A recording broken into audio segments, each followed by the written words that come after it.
FFM, première réunion.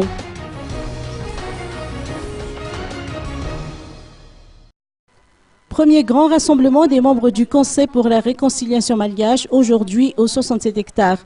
En vertu des dispositions de l'article 13 de la loi 010/2012 relative à l'organigramme du FFM et ses attributions, le président de cette institution doit être âgé d'au moins 50 ans.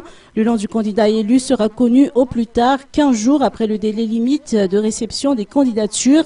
D'après les précisions de Dzobil Rakutson, présent lors de cette première réunion, il est stipulé que l'effectif total des membres du FFM est de 45 si l'actuelle formation est composée de 44 adhérents. Des critères seront ainsi élaborés pour élire le président de cette formation, soit parmi les membres actuels, soit en dehors.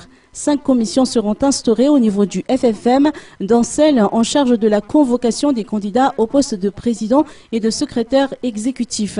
Selon certaines indiscrétions, le salaire des membres du FFM s'élève à 5 millions d'ariages.